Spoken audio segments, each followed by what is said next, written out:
Thank you very much. Thank you, please. And I want to thank Secretary Azar, Secretary Mnuchin, Secretary Ross, Ambassador Lighthizer, Commissioner Gottlieb. Scott Gottlieb has done a fantastic job. Where is Scott? Huh? Stand up, Scott. Stand up. And Right to Try is happening, right? You have that moving? Right to Try, so important.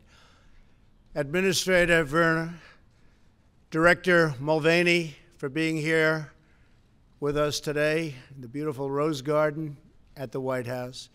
We're also honored to be joined by Senator Bill Cassidy. Senator, where's Senator Cassidy? Please. Please. One of my great friends, Senator Orrin Hatch. Thank you, Orrin. Thank you. Congressman Michael Burgess. Michael, thank you very much. Thank you. Thank you, Mike. Congressman Buddy Carter. Congressman Greg Gianforte. Hi, Greg. And numerous state officials from all over the country. Today, my administration is launching the most sweeping action in history to lower the price of prescription drugs for the American people. We've wanted to be doing this. We've been working on it right from day one. It's been a complicated process, but not too complicated. And today it's happening. We will have tougher negotiation, more competition, and much lower prices at the pharmacy counter. And it'll start to take effect very soon. My administration has already taken significant steps to get drug prices under control. We reformed the drug discount program for safety net hospitals to save senior citizens hundreds of millions of dollars on drugs this year alone.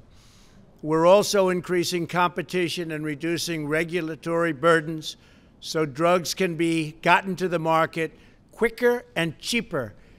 We're very much eliminating the middlemen. The middlemen became very, very rich, right?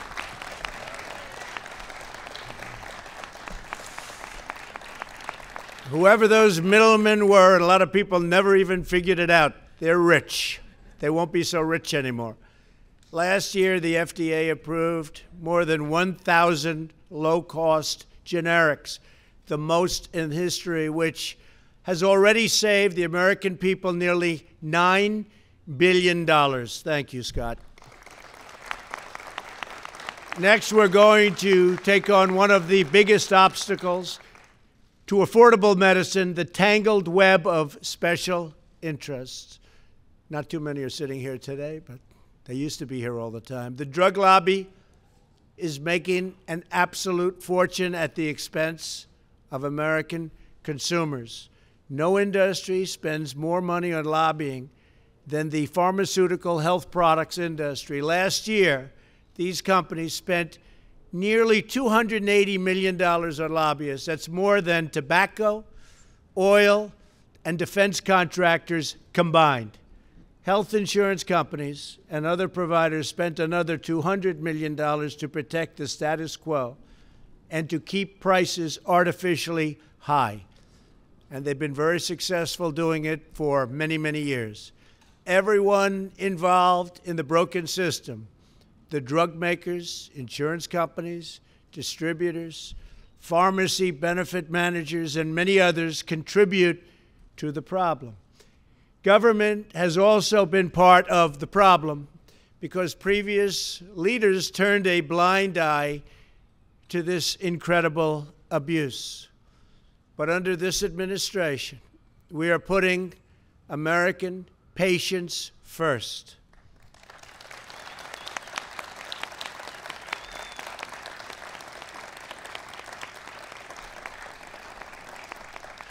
Thank you. I've instructed Secretary Azar to begin moving forward on reforms that will bring soaring drug prices back down to earth. Our plan takes steps to derail the gravy train for special interests by ending Obamacare's twisted incentives that actually encourage higher drug prices. It also gives Medicare Part D plans new tools to negotiate lower prices for more drugs and make sure that Medicare Part D incentives encourage drug companies to keep prices low. There's a big incentive to do that. We are not going to reward companies that constantly raise prices, which in the past has been most companies. Frankly, Alex used to run one of them, so nobody knows the system better than Alex. That's what we needed. And a very successful one. Our plan will end the dishonest double dealing that allows the middleman to pocket rebates and discounts that should be passed on to consumers and patients.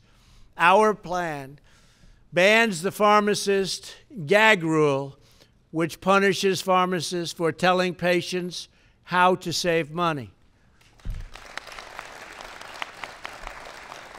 This is a total ripoff, and we are ending it. We are getting tough on the drug makers that exploit our patent laws to choke out competition. Our patent system will reward innovation, but it will not be used as a shield to protect unfair monopolies. The FDA will also speed up the approval process for over-the-counter medicines so that patients can get more medicines without prescription. Finally, as we demand fairness for American patients at home, we will also demand fairness overseas. When foreign governments extort unreasonably low prices from U.S. drug makers, Americans have to pay more to subsidize the enormous cost of research and development. In some cases, medicine that costs a few dollars in a foreign country costs hundreds of dollars in America for the same pill, with the same ingredients, in the same package, made in the same plant, and that is unacceptable. You can look at some of the countries. Their medicine is a tiny fraction what the medicine costs in the USA. It's unfair, and it's ridiculous, and it's not going to happen any longer.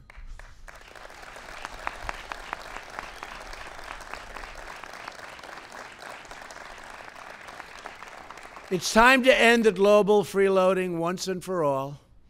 I have directed U.S. Trade Representative Bob Lighthizer to make fixing this injustice a top priority with every trading partner. And we have great power over the trading partners. You're seeing that already. America will not be cheated any longer, and especially will not be cheated by foreign countries.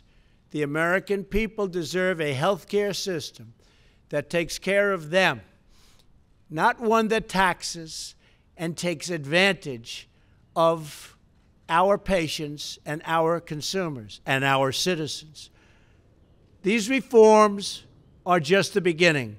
In the coming weeks, we will work with Congress to pass legislation that will save Americans even more money at the pharmacy.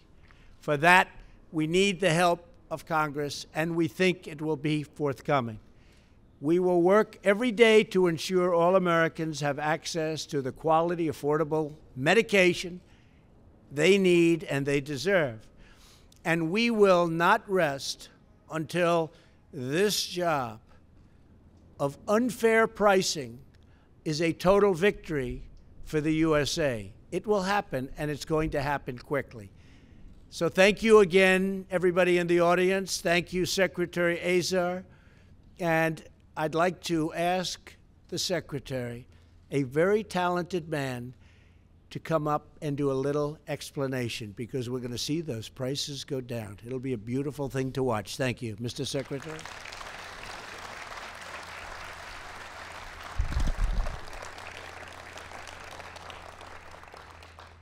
Well, thank you very much, Mr. President, for that powerful call to action and for your leadership on this issue. I can tell you, I interact with the President about every 3 days by phone or in person, and there has not been one discussion with the President in any circumstance where drug pricing and bringing down drug prices has not been the first and last thing that he has mentioned to me.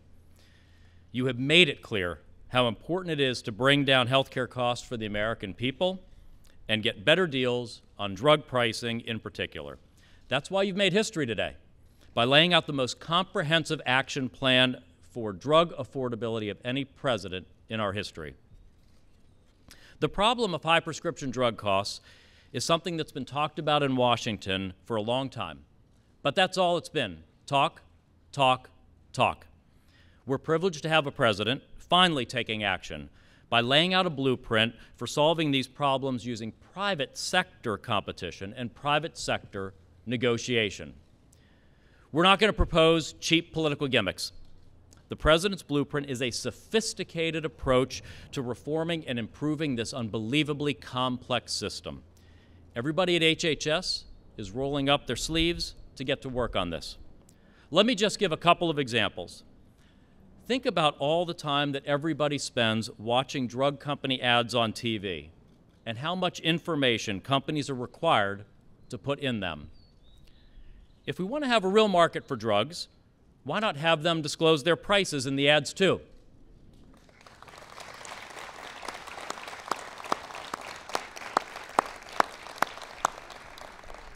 Consumers would have much more balanced information, and companies would have a very different set of incentives for setting their prices. We're immediately going to look into having the FDA require this. President Trump has called for tougher negotiation and better deals, so we're going to deliver on that too. Our blueprint brings the latest negotiation tools to our government programs. It also expands private sector negotiation to parts of Medicare, where right now, HHS just gets the bill and we pay it. These are just some of the more than 50 actions that HHS has planned or has under consideration in the blueprint for action released today.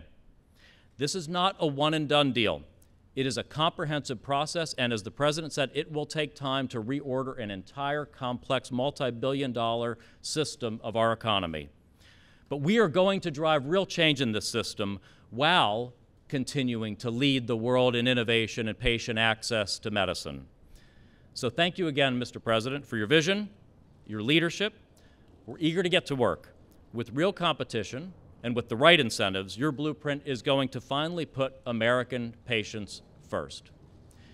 And at this point, I will be joining Sarah Huckabee Sanders for the press briefing this afternoon, able to take questions to provide more detailed information of all of the elements of the President's plan. So thank you very much. Thank you, everybody. Thank you very much.